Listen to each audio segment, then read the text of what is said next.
Last time we talked about parameter norm penalty and dataset augmentation. Today we will continue with our regularization strategy discussion and how does it work for deep learning.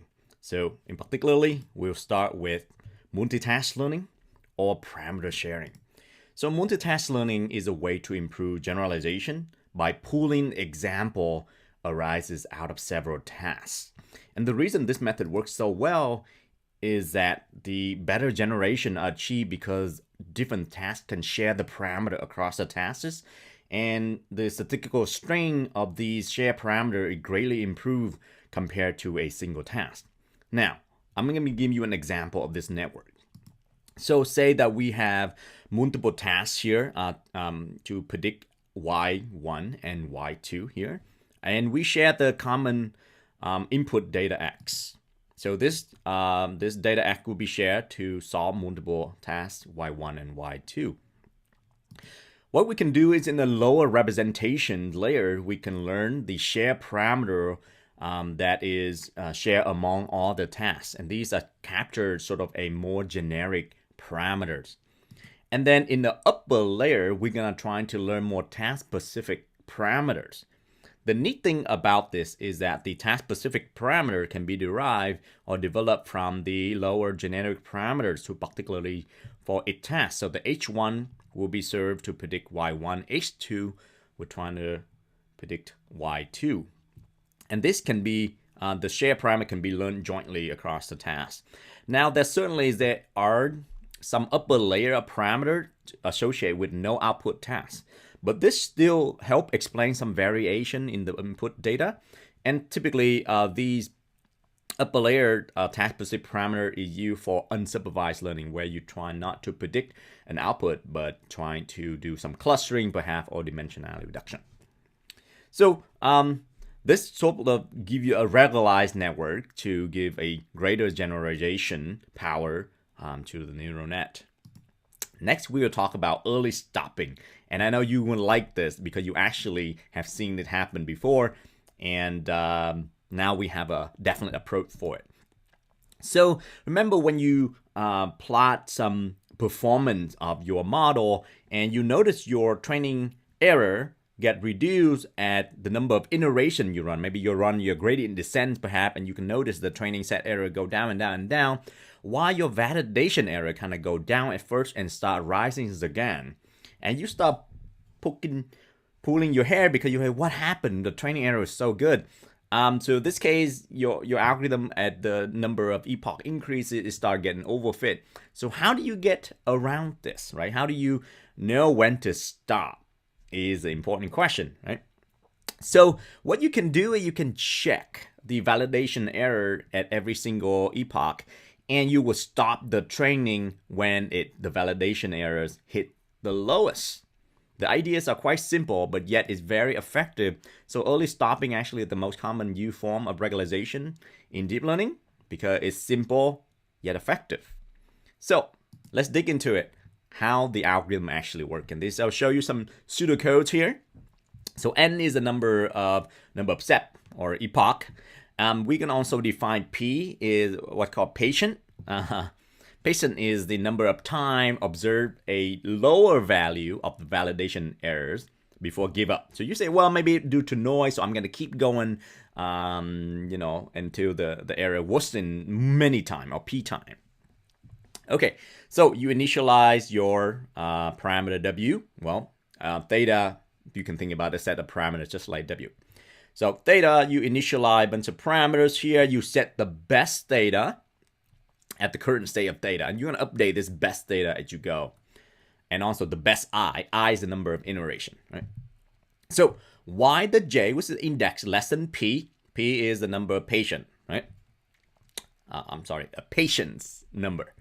And then you update the parameter based on some learning. You also calculate v prime, which is the validation set error. And if v prime less than v here is the lowest errors, right? So if v prime is less than the lowest error, we're going to assign v prime to v and then record the best parameters. And you keep doing that on of not. So if else here would mean that b primes are greater than v, would mean the error worsen. You're going to start counting j. You say, okay, I'm going to counting up until I'm run out of patience. I'm going to quit, right? So keep this while loop. If you have foresee lower validation error, you keep going. If for some time, p time, you observe that the validation error exceed the best error, then you're gonna say I am done. I'm gonna get the best set, the best set of parameter theta primes here, and the best number of epoch at I starts here and theta starts, right? So this algorithm pretty simple. You can sort of use it for any single learning procedure that you have. Mostly the thing you change is how you update the theta here, and then run the validation set errors. Right? So what is some of the properties of the early stopping algorithms here? Number one is that it can serve as a very sufficient hyperparameter selection algorithms. Remember, it keeps saying the best version of theta vectors, right? That's sort of a way to select the sufficiently. It know when to stop, right? It's also controlled the model capacity by determining how many steps of training before you overfit the data, right? Also, if you reduce the training step, you also reduce the computational costs associated with the training procedure, which is a bonus. It's also an unobtrusive form of regularization because you didn't have to make any modification to your loss function or to your training procedures. Well, you can use early stopping alone or with other regularization strategy. You may put in a L2 norm beside doing early stopping, or you may put in a data augmentations with early stopping. Analytically, it's actually equivalent with L2 regularization, and it's actually better than L2 because it's automatically determine the correct amount of regularization. Why L2 regularization, you have to tune the hyperparameter lambda. So in the graphic for that is, if you compare between the two, with early stopping, you can imagine we're taking a path from here, trying to accomplish the optimal parameter, and you stop at this point. You stop early before you overfit to the training data at this point. Now with L2, you kind of do the same, but L2, you expand it in a concentric circle, but you eventually hit a similar parameter setting at the two. So this graph hopefully show you the similarity between the two methods. Analytically, it turns out to be equivalent.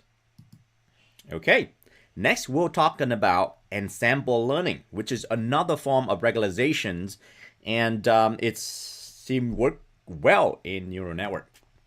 So if you're not familiar with bagging, let me explain this. And this works also with other traditional machine learning as well.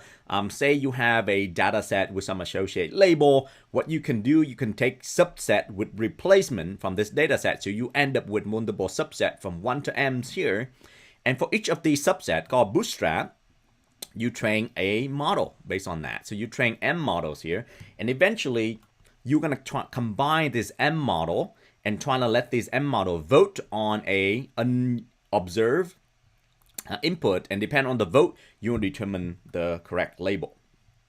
So that essentially what bagging is. Bagging, also called bootstrap aggregating, is a technique to reduce generation error by combining several models, sometimes even 10 or hundreds of models.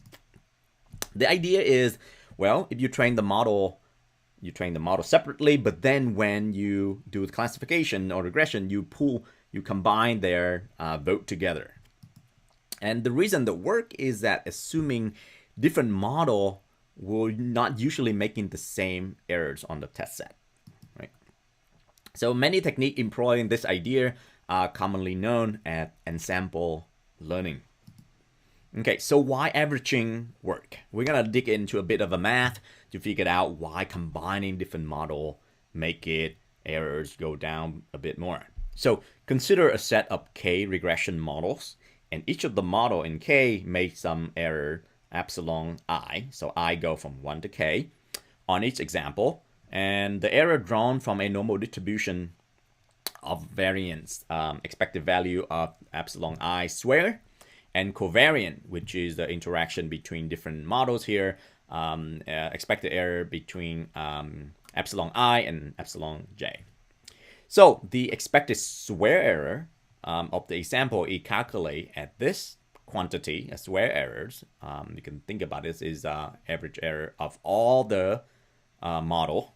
Right? All the model makes some errors, epsilon I. And if you do some algebra, you end up with this formulation because you expand the square out, and if you do some summations here, you reduce it into this form, with V is the variance of the error and C is the covariant. K, again, is the number of model. So if we reduce into this formulation here, several interesting observations can be seen. Number one is where if all the models have errors that are perfectly correlated, on this case, the variant equal to the covariant, C equal to V, then this square error reduce into just V. If you C equal to V, it reduce to just V. So this case, the ensemble error will not help at all. It's just the same as the error from individual model. So another extreme case is when the errors are perfectly uncorrelated. When it uncorrelated, then your covariant matrix basically is just 0. So when this happens, your expected error is going to be just scale nearly with V, which is the variance or the errors of individual model. What it means is that the ensemble model will, the errors of ensemble model will decrease linearly with the number of the member because it's scale in terms of K here. So the higher the K, the lower the errors linearly. So in general, you can think about it, some member would make some independent errors. So the ensemble will do better. It's not quite at linearly better than the other case, but it's pretty close. So that's why averaging or having an ensemble will work in terms of variance and errors analysis here. So back in a neural network, how is that going to be, right? So what you have here is, say you have an original data set and you're going to make it a subset multiple times. So maybe some of the subset end up like this. Again, for simplicity, this resample data set only have 8 and 6. And what your model can learn is start learning, well, how do you differentiate the 6 and the 8 here? And notice that the upper loop of an 8 appear in an 8 here and not in the 6. So the first ensemble model may say that, okay, if I see this upper loop here, I'm going to call it an 8. It's not perfect, but it makes some errors, but at least it have some rationale there. Now, the second resample data set, you may end up with differentiate between a 9 and the 8, and you notice that now to differentiate it, the lower loop of an 8 makes sense. So if you see a lower loop here, you say it's an 8. So when you combine different model here, you come up with a stronger classifier of an 8 to recognize not only to the upper loop, but also the lower loops. So that's essentially the simple example to show how backend will work in neural net. And in fact, neural net can greatly benefit from model averaging, even if you train on the same data set multiple times. And the reason for that is because you have randomly weight initialization and you have some random selection when you select the mini batch to train for each iteration. And also depend on number of hyperparameters. You may have different model, and then when you combine the model, they'll make each of the member may make the independence errors. Now, modeling averaging certainly is powerful and reliable, but in scientific study, they discourage from combining model to benchmark some algorithms. They want to make you to do original algorithm development, not to combine averaging model and say that you do and better, right? Well, that's it for your information. But when you do it in practice, combining or averaging model seem to work pretty good. And the living or most prominent example for that is the Netflix competition back in 2009. And these are the founder of Netflix, Reed Hastings, have a $1 million prize for people who come up with a sufficient model to give movie recommendation. They have a huge data set. There's a lot of team join. And the team who won the competition, the Belcore Pragmatic Chaos their name, is that they said that the reason they win is because they combine 107 models. So their experience is that most effort should be concentrated in deriving substantially different approach rather than refine a simple one. So that's to show you that they combine 107 model and it turned out to be the best model, the winning model of the competition. So ensemble learning tend to regulate the model even more and give you more reliable, better generation errors. And next time we're gonna talking about a couple more of the regularization technique. Until then, take care.